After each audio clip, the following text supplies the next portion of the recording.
সকাল বা বিকালের নাস্তায় চটজলদি নতুনত্ব কোনো রেসিপি খেতে মন চাইলে কাঁচা আলুর এই রেসিপিটা বাড়িতে একবার বানিয়ে দেখতে পারেন। বাড়ির ছোট থেকে বড় সবাই ভীষণ পছন্দ করবে।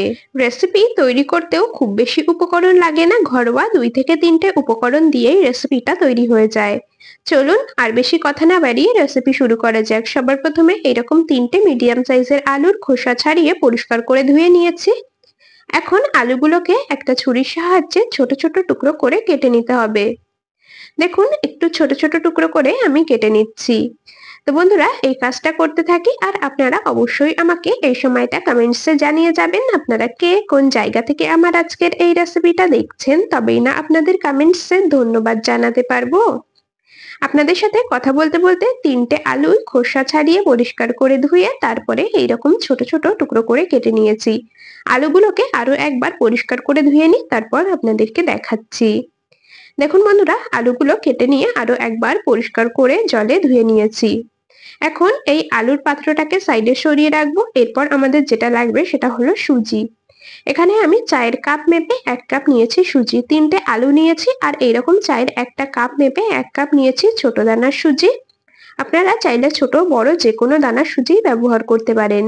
এরপর নিয়ে নিয়েছি একটা বড় মিক্সির জার, এর মধ্যে প্রথমে কেটে রাখা আলুগুলোকে দিয়ে দিলাম। আলুর মধ্যে যেহেতু এমনিতেই অনেকটা পরিমাণে জল থাকে, সেজন্য কিন্তু একদমই জল ছাড়া আলুটাকে পেস্ট করে নেব। আলু জল ছাড়াই দেখুন একদম মিহি করে বেটে নিয়েছি, আর আলুর থেকে অনেকটা পরিমাণেই জল বেরিয়েছে। যাই হোক, এখন এর মধ্যে 1 কাপ দিয়ে দিলাম সুজি, আর দিয়ে দিলাম একদমই সামান্য পরিমাণে জল। খুব বেশি জল কিন্তু দেওয়া যাবে না। এখন আবারও কিন্তু একদম মিহি একটা পেস্ট রেডি করে নিতে হবে। দেখুন বন্ধুরা, সুজিগুলোকে দিয়েও কিন্তু একদম মিহি করে পেস্ট করে নিয়েছি। আপনাদেরকে একটু দেখিয়ে দিচ্ছি, দেখুন একদম মিহি করে বেটে নিয়েছি। এই মিশ্রণের মধ্যে কাঁচা আলুর বড় কোনো টুকরো না থেকে যায়, অবশ্যই একটু খেয়াল রাখবেন। এখন এটাকে সরিয়ে নিচ্ছি, আর একটা পাত্র নিয়ে নিয়েছি, তার মধ্যে এখন এই যে সুজি আর কাঁচা আলুর মিশ্রণটাকে ঢেলে নিতে হবে। সুজি আর কাঁচা আলুর মিশ্রণটাকে একটা পাত্রে নামিয়ে নিয়েছি। এর মধ্যে দিয়ে দিচ্ছি 1/2 চা চামচ গ্রেট করে নেওয়া আদা। এখানে ওই 1/2 ইঞ্চির মতো আমি আদা গ্রেট করে নিয়েছিলাম, সেটা দিয়ে দিলাম। স্বাদ মতো দিয়ে দিলাম লবণ, আর দিয়ে দিচ্ছি 1/2 চামচ চিনি।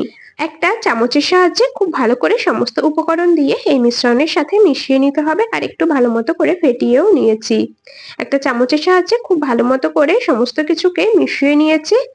এখন এটাকে মোটামুটি আমি 10 মিনিটের মতো রেস্টে রাখবো, যেহেতু এর মধ্যে সুজি ব্যবহার করা হয়েছে। 10 মিনিট রেস্টে রাখলে সুজিটা সুন্দরভাবে নরমও হয়ে যাবে আর ফুলেও উঠবে। 10 মিনিটের মতো ঢাকা দিয়ে রেস্টে রাখার পর ঢাকনা খুলে নিয়েছি। আর দেখুন সুজিটা কিন্তু অনেকটাই ফুলে উঠেছে, মিশ্রণটা আগের থেকে একটু ঘন হয়ে গেছে। তো যাই হোক, এখন এর মধ্যে দিয়ে দিতে হবে 1/2 চামচ বেকিং পাউডার। বেকিং সোডা কিন্তু নয়, বেকিং পাউডার ব্যবহার করবেন। এখানে আমি 1/2 চামচ বেকিং পাউডার দিয়ে খুব ভালো করে আবারও মিশিয়ে নিচ্ছি। বেকিং পাউডার দিয়ে খুব বেশি সময় ফেটিয়ে নেওয়ার দরকার নেই, হালকা করে একটু মিশিয়ে নিলেই হবে। দেখুন বেকিং পাউডার দেওয়াতে মিশ্রণটা কিন্তু অনেকটা পরিমাণেই ফ্লাফি হয়ে গেছে। ঠিক এইরকম ভাবেই মিশ্রণটা আমাদের রেডি করে নিতে হবে। এইরকম ঘনত্বেই মিশ্রণটা রেডি করে নেবেন। এখন এই পাত্রটাকে সরিয়ে রেখে চলে এলাম ওভেনের কাছে। ওভেনে একটা কড়াই বসিয়ে দিয়েছি, তার মধ্যে কিছুটা পরিমাণে জল দিলাম। জল একদম টকবক করে ফুটিয়ে নিতে হবে। জল সুন্দরভাবে ফুটে এসেছে, গ্যাসের ফ্লেমটাকে এখন কিন্তু হাইতেই রেখেছি। এর ওপরে একটা ছিদ্রযুক্ত থালা বসিয়েছি, তার ওপরে অল্প পরিমাণে সাদা তেল ব্রাশ করে নিচ্ছি। চাইলে আপনারা এখানে সাদা তেলের পরিবর্তে ঘি বা বাটার ব্রাশ করে নিতে পারেন। আর বন্ধুরা এই সময়টা কিন্তু গ্যাসের ফ্লেমটাকে হাইতে রাখবেন। এখন তৈরি করে রাখা মিশ্রণ থেকে অল্প অল্প করে চামচের সাহায্যে নিয়ে দেখুন এইরকম ভাবে ছিদ্র থালার উপরে দিয়ে দিতে হবে। ঠিক যেই রকমটা বড়ি দেওয়া হয় ঠিক সেই রকম ভাবে ছোট ছোট করে কিন্তু এইরকম শেপে তৈরি করে নিচ্ছি। আর এখানে এগুলোকে আপনারা চাইলে চামচের পরিবর্তে হাত দিয়েও ছোট ছোট করে দিতে পারেন। আমি চামচ দিয়েই এরকম ছোট ছোট বড়ির শেপে দিয়ে নিচ্ছি।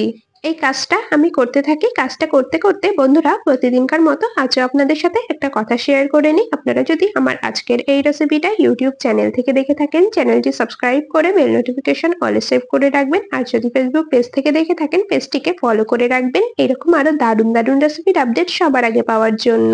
আপনাদের সাথে কথা বলতে বলতে মিশ্রণটা ছোট ছোট করে থালার উপরে দিয়ে ঢাকা চাপা দিয়ে দিয়েছি। 2 মিনিটের মতো হাই ফ্লেমে ঢাকা দিয়ে রান্না করে নেব। 2 মিনিট রান্না করে নেওয়ার পর ঢাকনা খুলে নিলাম। আর এখন একটা কাপে নর্মাল টেম্পারেচারের জল 1 কাপ নিয়ে এর উপরে ছড়িয়ে দিলাম। এখন বন্ধুরা একটা চামচের সাহায্যে খুব সাবধানে এগুলোকে তুলে নিতে হবে। নাস্তাগুলোকে তুলে নিয়ে একটা প্লেটের মধ্যে রেখে দিচ্ছি। এইরকম ভাবে প্রত্যেকটা নাস্তা তুলে তারপরে আপনাদেরকে দেখাচ্ছি। ঢাকা খুলে নিয়েই তারপর 1 কাপ আমি এর মধ্যে জল দিয়েছি। জলটা দিলে কি হবে, নাস্তাগুলো খুব তাড়াতাড়ি প্লেট থেকে ছেড়ে আসবে, মানে থালার থেকে নাস্তাগুলো সুন্দরভাবে ছেড়ে আসবে। তো এরকম ভাবে আমি প্রত্যেকটা নাস্তা তুলে নিয়েছি আর দেখুন কতটা পরিমাণে সফট হয়েছে। এই একই রকম ভাবে বাকি মিশ্রণ থেকেও নাস্তাগুলোকে তৈরি করে নিয়েছি। তবে এখনো কিন্তু পুরোপুরি খাওয়ার জন্য এটা তৈরি হয়নি। যাই হোক, এখন এর থেকে একটা আপনাদেরকে একটু ভেঙে দেখিয়ে দিচ্ছি। দেখুন ভেতরটা কতটা পরিমাণে সফট হয়েছে, দেখুন ভেতরটা কতটা পরিমাণে জালিদার তৈরি হয়েছে। তো যাই হোক, এখন এই প্লেটটাকে সাইডে সরিয়ে রাখলাম। ওভেনে বসিয়েছি একটা ফ্রাইং প্যান। এর মধ্যে বড় চামচের 1 চামচ দিয়ে দিলাম সাদা তেল। এখানে আপনারা ঘি বা বাটারও ব্যবহার করতে পারেন। আমি সাদা তেল দিলাম। তেল দিয়ে তেলটা খুব ভালো করে গরম করে নিয়ে 1/2 চামচ দিয়ে দিলাম কালো সর্ষে। সর্ষেটাকে হালকা করে একটু ভেজে নেব। সর্ষেটাকে হালকা করে ভেজে নিয়েছি। এখন দিয়ে দিলাম 1 চামচ চিলি ফ্লেক্স। আপনাদের কাছে যদি চিলি ফ্লেক্স না থাকে তবে আপনারা শুকনো লঙ্কা ছোট ছোট করে কেটে এখানে ব্যবহার করতে পারেন, আবার চাইলে শুকনো লঙ্কার গুঁড়ো ব্যবহার করতে পারেন। এরপর 8 থেকে 10টার মতো কারি পাতা দিলাম। কারি পাতাগুলোকে দিয়ে একদমই কিন্তু বেশি সময় ভাজা যাবে না। আর দিয়ে দিলাম 1/2 চামচ হলুদ। কালারের জন্য এখানে আমি 1/2 চামচ হলুদ ব্যবহার করলাম। এখন এর মধ্যে ওই যে ভাপিয়ে রাখা নাস্তাগুলোকে দিয়ে দিচ্ছি।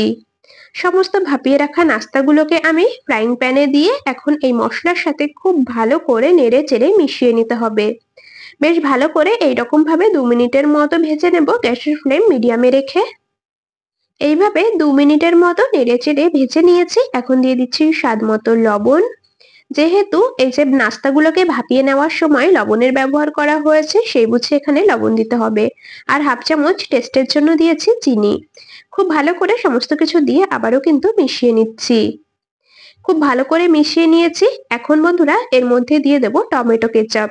এখানে ওই মোটামুটি বড় চামচে 2 থেকে 3 চামচের মতো দিচ্ছি টমেটো কেচাপ। আর দিয়ে দেব 1 চামচ অরিগ্যানো। যদি আপনাদের বাড়িতে অরিগ্যানো না থাকে তবে এখানে আপনারা মেথি আর জোয়ান হালকা ড্রাই রোস্ট করে গুঁড়ো করেও ব্যবহার করতে পারেন। টমেটো কেচাপ আর অরিগ্যানো দিয়ে আবারও মিশিয়ে নিচ্ছি। ব্যাস, তাহলেই কিন্তু আমাদের নাস্তা একদম গরম গরম পরিবেশন করার জন্য তৈরি হয়ে যাবে। বন্ধুরা, এই রেসিপি আপনারা তৈরি করে সকাল বিকালে নাস্তাতে তো খেতে পারবেন, আবার বাচ্চাদের স্কুলের টিফিন বক্সেও করে দিতে পারেন। আবার রোজ রোজ ডিনারে একঘেয়ে ভাত রুটি পরোটা খেতে ইচ্ছা না করলে এই রেসিপিটা বানিয়ে খেতে পারবেন। এদিকে আমি নাস্তাটাকে তৈরি করে একটা প্লেটে পরিবেশন করে নিচ্ছি। দেখুন দেখতে কতটা লোভনীয় লাগছে। আর এর থেকে একটা নাস্তা আপনাদেরকে একটু কেটে দেখিয়ে দিচ্ছি। দেখুন কতটা পরিমাণে নরম আর সফট তৈরি হয়েছে। রেসিপিটা আপনাদের কেমন লাগলো অবশ্যই কমেন্টসে জানিয়ে যাবেন। যদি ভালো লেগে থাকে তবে ভিডিওটিতে একটি লাইক আর বন্ধুদের মধ্যে অনেক অনেক শেয়ার করে দেওয়ার অনুরোধ রইল। তবে আজ এখানেই শেষ করছি। আবার দেখা হবে পরবর্তী কোনো রেসিপির সাথে। ততক্ষণ সকলে ভালো থাকবেন, সুস্থ থাকবেন।